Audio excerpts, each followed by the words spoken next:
Gerald Ford once said, a big government that can give you everything is a big government that can take away from you everything you have.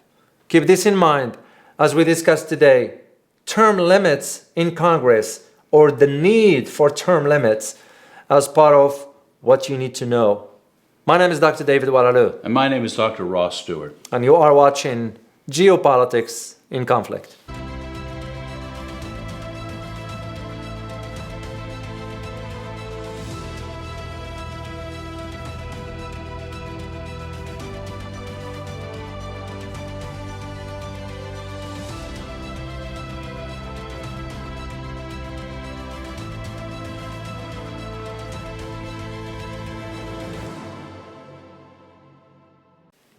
Today we're going to be discussing term limits for people in Congress. And the situation is we're all, as Americans, in this together. What we have is an old Congress with enormous power that has given us a $27 trillion debt, kept us in war for endless decades, and is spending us into bankruptcy, and is such a low approval rating that less than 9% of the population thinks they're doing an adequate job.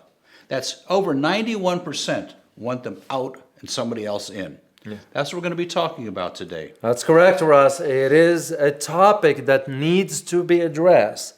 A lot of citizens, including you, that you might be thinking, okay, why those people in Congress are staying there forever? You got members that served almost 52 years. The current, for example, Mitch McConnell, 36 years. Nancy Pelosi over 28 years or so. Chuck Schumer, so forth. Why are they staying that long? And who gave them that power when it says in the Constitution the government is for the people, by the people? In other words, we are the one to decide, not Congress decides for us. And this is what we're going to be talking today, because the decisions that are made in Congress impact you, us, all of us as citizens. We're in it together. We are in this all together, and we need to come up to some sort of an understanding and make a decision as to who we want to represent us in Washington and protect our own interest, not theirs. David, how would you like me to put a different hat on today? Certainly. I'm going to put my PhD in psychology hat on today. That will be a good one. I like to see that. One of the things I've looked at over many years is the structure of power. And when I was in undergraduate school, we looked at the phenomenon of the silverback ape. What this means is that in a troop of apes, when a dominant male wins out over the competition, they hormonally change. And they get a big silver streak down their back because their testosterone levels and endocrine system levels have now altered dramatically. And they are now the designated leader, and people accept it as such. But they think differently, they act differently, they are hormonally different, and they love the power. So look at what's going on in the world today, and we take a look at Congress. There are people there, they've already made a lot of money. They don't need more money. Nancy Pelosi, $110 million. Okay. And every member of Congress being worth $1 million, they don't need the money. But what do they want? Well, being in a power position is addictive because you feel differently from everybody else. You're happier, you're stronger, you're healthier because you've got the power.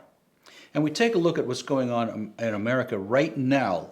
We take a look at Dr. Fauci as an example. Essentially, he was a nobody. He'd had a lackluster career. And then when he got in this position, I watched his face change. I watched his countenance change. He got addicted to the power and the attention. And you can take a look at any other people that are in the public limelight. They love the attention because of how it feels. They are biochemically different. And so we look at all these people in Congress who have been there 20, 30, 40, 50 years. They're not there to make a contribution to the people anymore. They're there to keep up their addiction to power and all the biochemistry that goes with it. That's correct. Well, that's always was my argument. What can you do in 20 years that you couldn't do in 10? And this is where there are arguments of, first of all, why do you have to stay in Congress that long? But also, if you take a step back, you as a citizen, and think in terms of what's leading to that. Of course, it's Congress that has to enact a legislation to put a term limit in place. Well, how do we expect Congress to put a term limit on itself? Obviously, they're not going to do that until we are the one to decide, okay, I'm going to vote for you maybe twice, or maybe we come to a term limit by putting a time. For example, this is just an example. For members of the House of Representatives, you don't serve longer than 10 years. For the Senate, which serve 6-year term, you don't serve more than 3 terms. 18 years, that's plenty. The same concept will apply to Supreme Court. It's because in a democracy, true democracy, this shouldn't be a life term limit. You know, Aristotle, the Greek philosopher, way back, warned about the danger of democracy. So, when you got an individuals, as you suggested and you mentioned, and I know you based your assertions on science, because you are in psychology, you understand what happened to the brain, the chemical that is, when you are in hold of power. But what an average citizen does not know is how much that will impact him or her. Because when you think, majority of Americans, what are they worrying about? They are worrying about what's for dinner. The last thing they're going to be thinking about is what Congress is cooking behind closed doors. You know, if the typical American lives paycheck to paycheck, which happens to be true, and the government is now running $27 trillion in debt, and no stimulus package is going to come yet this year, and we have millions of people hungry, what does that tell you about our Congress? Are they representing us? Or are they representing themselves and doing everything they can to either maintain their power or increase their power? Yeah. Now, here is one thing. I'll challenge everybody about this one. Did you ever think that Congress will allow referendum? Why aren't we having a referendum? And the basic notion and understanding of a referendum is that you give a voice to people to decide on particular issues. Let's say issue A, there's a political debate about it and tensions, whatever, turn it over to people to vote for, like how they do it now in Europe, in certain countries. I recall it was one country, either Austria or Switzerland, and Saudi Arabia wanted to build an Islamic center in one of those countries. It became a hot political button among politicians in one of those countries. And guess what they did? They turned it over to people to vote on it. Do you want an Islamic center to be built in the country or not? They voted no. Politicians couldn't do a thing about it because people spoke. The problem we have in the United States is that citizens, majority of us, are not well informed about what does it mean when you see in the Constitution the 3 big words. We, the people. You mean our representatives are actually supposed to represent us and what we think, what we feel, and what we want, and what's in our best interest? That's how it's supposed to be. Somehow we missed the mark here. Yes, we did. But also when you think about it, how much the government is diverting attention from the key issues into keeping people staring at the idiot box, watching social media, all this stuff is to draw away your attention from the real issues. And that's what we talk about very frequently here, the distraction away from what's really important.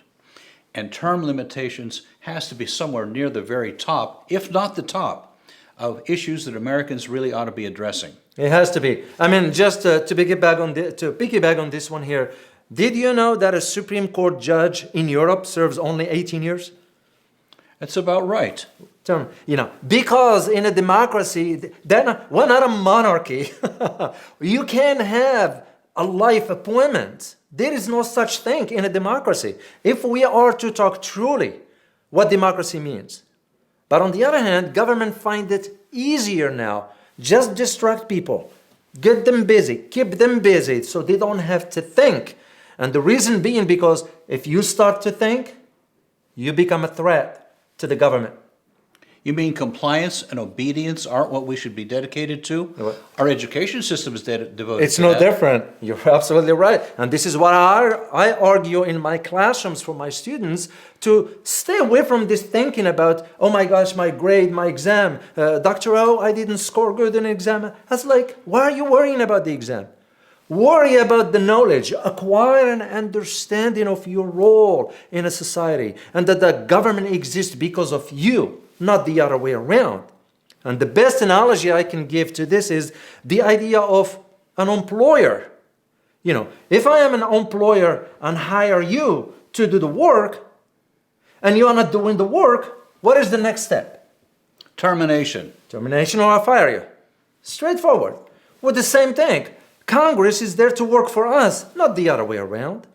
Yes, you give the proper respect for Congress. Yes, you allow them a chance to get things done, whatever. This is why, you're not going to put a term limit in one term because it doesn't make any sense. But if you are to serve in Congress, we got to put a limit into that. Why do you need to serve more than 10 years for members of the House of Representatives? Why do you need to serve more than 2 or 3 terms for a U.S. Senator? Well, the failed argument is experience. We have all this experience. Yeah, experience of representing the industrial, military, education, religious hierarchy, and the oligarchs on top of it, the power elite, because that's who's getting served. You talk about who gets number one on who's served? Wall Street. That's The bailouts, which, that's a whole other topic, maybe we'll hit another time. But the people are not being served, and we don't have a mechanism to force this kind of change. We don't have an easy way out of this. That is correct, because everything, as we all know, the 3 branches of the government have an equal power, with a slightly more for the legislative branch, because that's where the laws are made. And this is why you don't expect members of Congress to vote themselves out of the office. We have to do it. So, but at the same time, when people go vote, they start to think in terms of, I gotta vote with my tribe. If my tribe is voting this way, I gotta vote that way. If my tribe is voting this way, I gotta vote this way. Well, it's because I probably don't have an understanding of the issues. It's because I didn't take time to educate myself about the candidate. And this argument that some are saying that, well, no, you need experience. No, I will counter argue that by saying you need also fresh ideas. Because you telling me there are no smart people in America? I mean, come on. Well, what we're seeing is that when new people come into the legislature, they're brutalized. They're made to comply and be obedient to the powers that be, or they spend their last term in office. Which is true. And I might share a personal story here. I was approached to run for Congress. And my answer was, are you smoking pot or something? Me running for Congress? What are you talking about? They said, well, why not? I said, I will be in a corner standing by myself because I'm not willing to go that route. It's because I have the trust of the constituents who put me there in the first place. I can't betray that, no matter what the cost is. But in Congress, it sucks you in because it's like a millionaire club, if you will.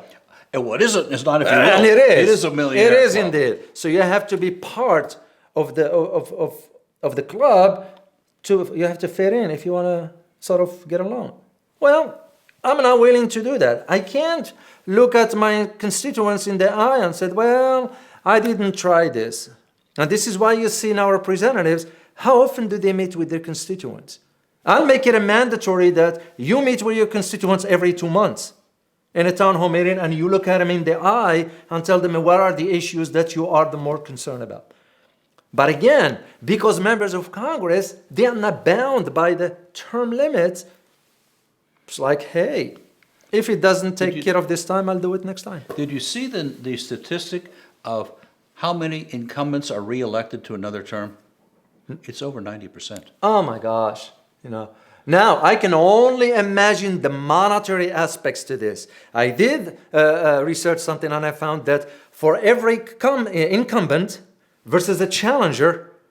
For the challenger is $1, for the incumbent is $9. Those are contributions from corporations and so on. It is indeed.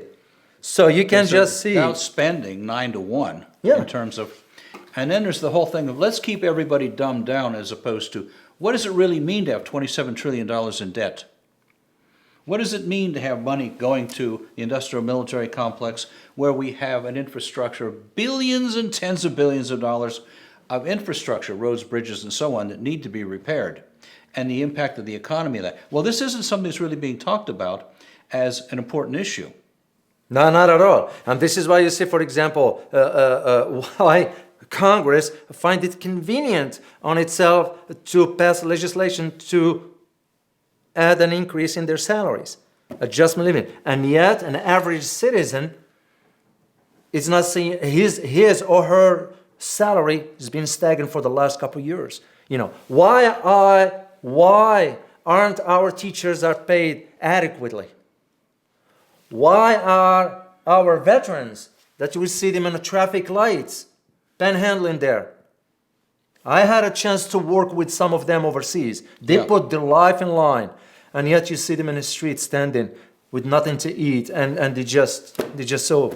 they're homeless. I'm not saying the government just give whatever. That's not what I'm advocating for.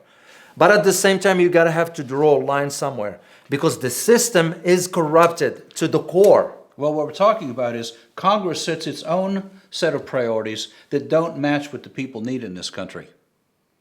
And that is where the people needs to take it to the next step and make it happen. Because after all, the government is for the people, by the people. In other words, because where the government derive its power from? Us. I have a friend, his name is Stan Gross. He wrote a book called Having Foxes Guard the Hen House. And it is exactly what you'd expect. So we have the Congress regulating themselves, setting their own legislation in place to take care of them. And term limits, boy, we're going to have to raise quite a level of awareness and consciousness before people understand the impact on them personally as their quality of life declines every year more and more and more. You can't have a $27+ trillion deficit where so much money is going to pay the debt, pay the interest on that loan.